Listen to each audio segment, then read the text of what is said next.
ونعوذ بالله من شرور أنفسنا من سيئات أعمالنا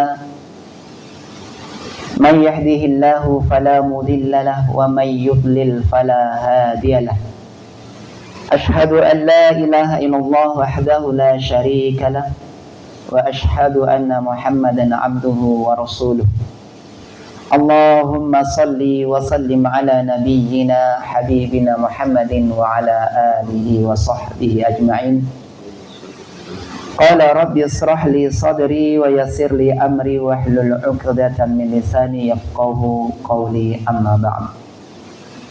Masyaallah muslimin, Bapak Ibu yang dirahmati Allah Subhanahu wa taala.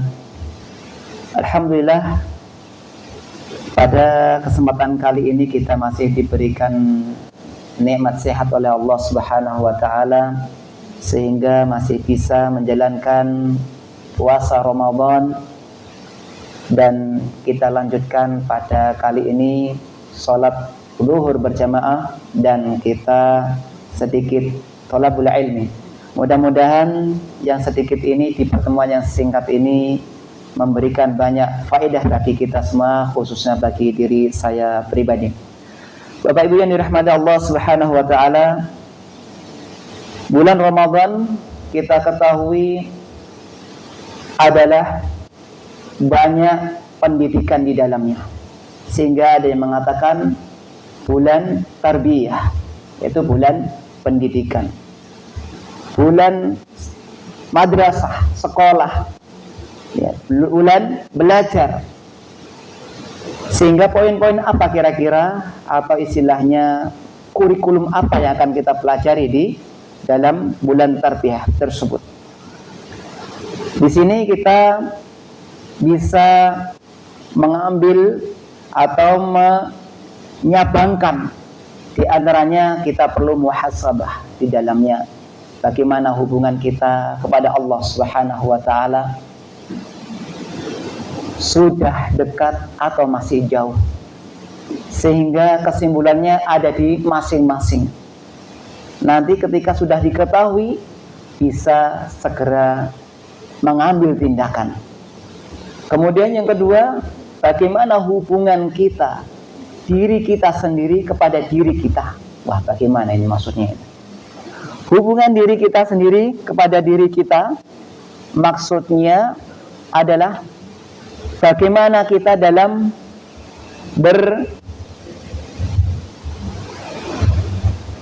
beramar ma'ruf.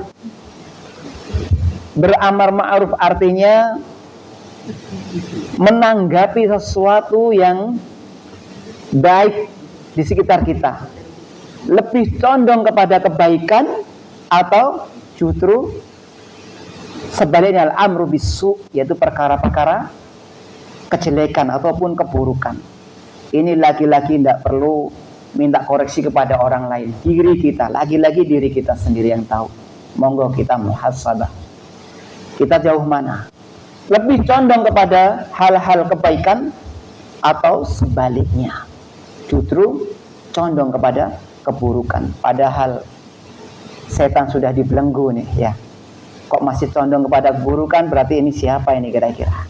Sejatinya kita ini siapa? Ini bulan Ramadan ini. Kemudian yang ketiga, bagaimana hubungan diri kita sendiri kepada orang lain. Maksudnya seperti apa tingkah laku atau komunikasi kita, akhlak kita, makin lemah lembut, baik, atau justru sebaliknya kasar, bengis dan lain sebagainya. Ini laki-laki monggo kita bisa kita dapatkan dengan cara bermuhasabah, introspeksi diri. 3 cabang ini dikumpulkan dalam hadis Nabi Sallallahu Alaihi Wasallam, ya, yang diriwayatkan oleh Tirmidzi. Beliau berkata, ittaqullah haitsuma kunta wa atbi'is sayyi'atal hasanata tamhuha wa khaliqin nas bi khuluqin hasanin. Nah, ittaqullah haitsuma kunta, takutlah, bertakwalah kepada Allah dimanapun berada, di saat sendirian, di saat sunyi maupun di saat keramaian. Aina makunta, dimanapun berada. Ini adalah hubungan kita kepada Allah Subhanahu wa taala. Ya. Kemudian wa atbi'is sayyi'atal hasanata tamhuha. Ikuti perbuatan buruk dengan perbuatan baik, karena perbuatan baik akan menghapus perbuatan buruk. Nah tadi itu kita cenderung kemana tadi hubungan kita diri sendiri kita jadi lebih condong kemana? Condong kepada kebaikan atau condong kepada keburukan? Bila ternyata kita dapati diri ini condong kepada keburukan, ya segera wa atbi'is sayyi'atal hasanata tamhuha. Segera ikuti yang buruk tersebut dengan perbuatan-perbuatan baik. Karena perbuatan baik akan menghapus perbuatan buruk yang telah kita lakukan. Kemudian wa khaliqin nas bi khuluqin hasanin. Kemudian berakhlak. Ya, berakhlak kepada manusia dengan akhlak yang baik. Ini hubungan kita kepada manusia hendaknya demikian. Ini petunjuk dari Nabi kita yang mulia sallallahu alaihi wasallam. Kemudian Bapak Ibu yang dirahmati Allah Subhanahu wa taala, di bulan Ramadan ini kesempatan kita bisa merubah, bisa mulai dari yang terkecil, yang termudah. Karena perlu kita ketahui juga, perlu kita ingat, di bulan Ramadan saja kita susah untuk berubah, susah untuk berbuat. Jangan harap di bulan luar Ramadan akan lebih bisa. Di sini makanya ini bulan latihan, ya. Kita mulai dari yang terkecil. Nabi SAW mengatakan ittaqullah mastata'tum. Saya mohon maaf, ini ayat ya. Ittaqullah mastata'tum.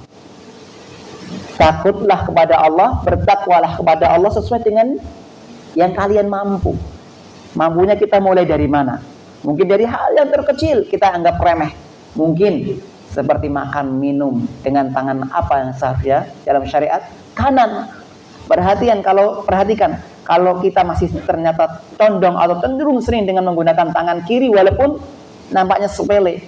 Makan kerupuknya, lalapannya, sambelnya, lomboknya, garpunya, ya. Ini sesuatu yang kita anggap remeh, padahal ini juga diajarkan oleh Nabi Shallallahu Alaihi Wasallam. Ketika ada seorang anak yang sedang makan, tangannya gerayangan kemana-mana. Apa kata Nabi Shallallahu Alaihi Wasallam? Ya gulam, wahai anak, wahai bocah, samillah, samillah. Apa samillah? Baca bismillah. Kul biyaminik, makan dengan tangan kananmu. Wa kul mimma yalik, dan makan dari yang terdekat olehmu. Nah, dari ini kita dapat 3 pelajaran. Pertama, adab makan, samillah, baca bismillah. Kalau bismillahirrahmanirrahim gimana Ustaz? Bismillahirrahmanirrahim bagus, tapi ada tempat lain. Ya. Kalau makan minum perintahnya samillah. Kalau bismillahirrahmanirrahim basmalah. Ya, basmalah. Kalau alhamdulillahirabbil alamin, hamdalah, ada namanya sendiri-sendiri. Ya, di sini makan kata Nabi Shallallahu Alaihi Wasallam samillah. Baca bismillah titik, tidak ada lebihnya. Ya, samillah. Baca bismillah wahai anak. Makan dengan tangan kananmu. Nah, tangan kanan. Ini syariat, bukan adabnya, sopan santunnya kita makan tangan kanan. Ya, kalau sendirian tangan kiri nggak apa-apa. Benar kok salah?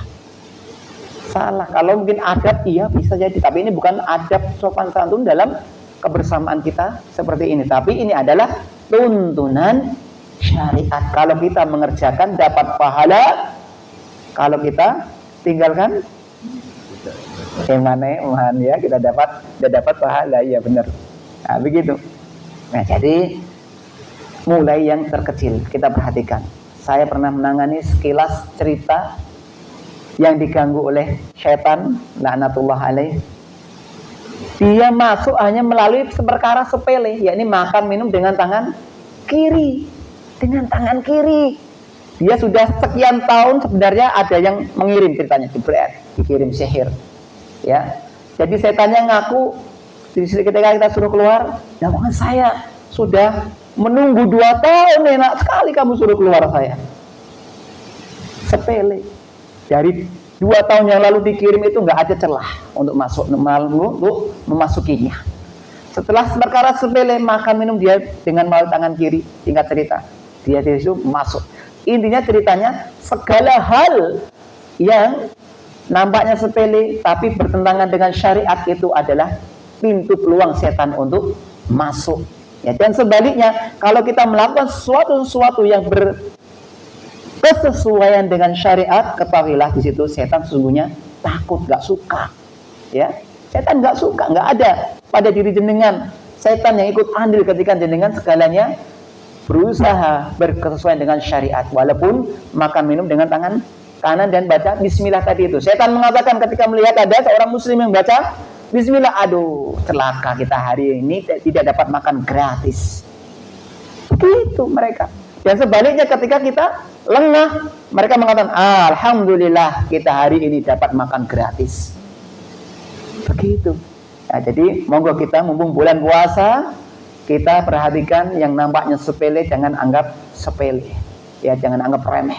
Karena ini sangat besar kedudukannya di hadapan Allah Subhanahu wa taala dan termasuk pahala yang akan kita dapatkan. Sedikit saja yang bisa saya sampaikan, mudah-mudahan manfaat pada diri saya pribadi dan khususnya bagi dan umumnya bagi jamaah semuanya. Mungkin barangkali ada yang mau menambahi. Kalau bertanya, saya ini bukan haknya untuk menjawab.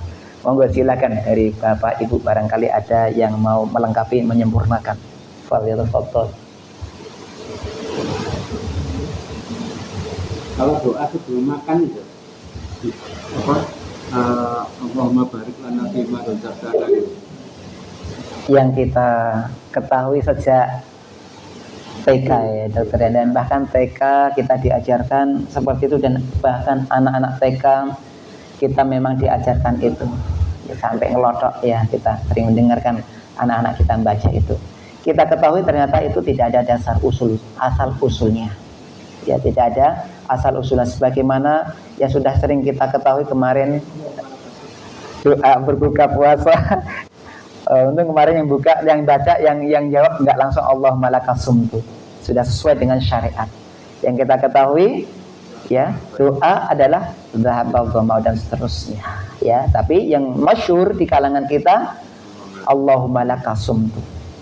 Nah, itu bagaimana? Ya itu dia. Kita kalau tahu, dan inilah pentingnya kita belajar, dan inilah kita pentingnya belajar sehingga bisa mana yang seharusnya kita dahulukan, yang sudah masyhur di kalangan umat atau yang berkesesuaian dengan syariat.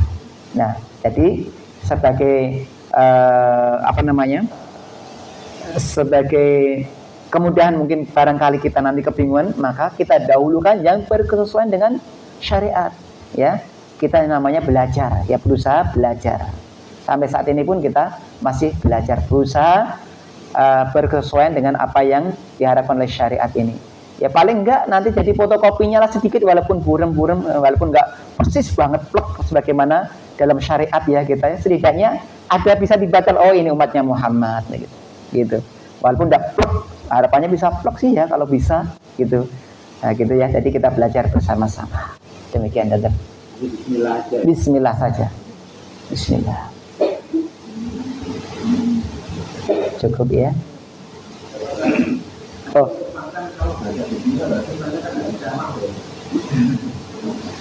Yang nggak bisa masuk apa?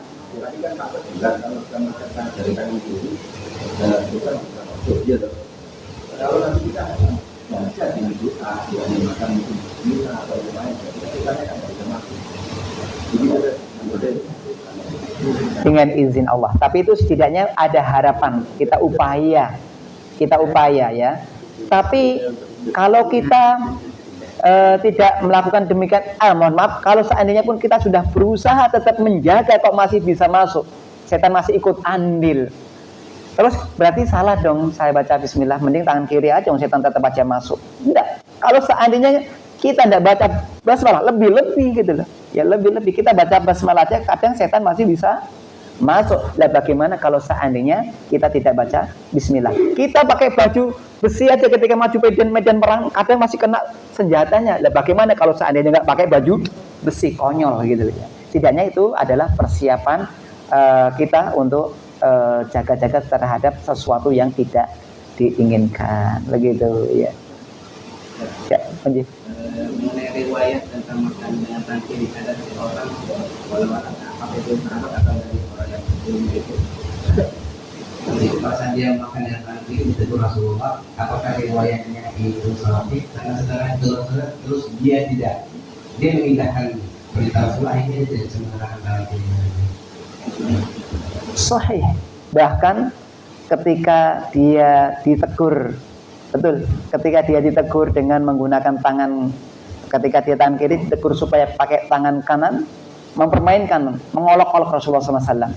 Pada esok harinya bukan cuma nggak bisa menggerakkan tangan kanannya, tapi apa? Masuk ke dalam duburnya, kaki nggak bisa dicabut. Dalam riwayatnya sahih. Masya Allah, apa yang terjadi? Wallahu a'lam.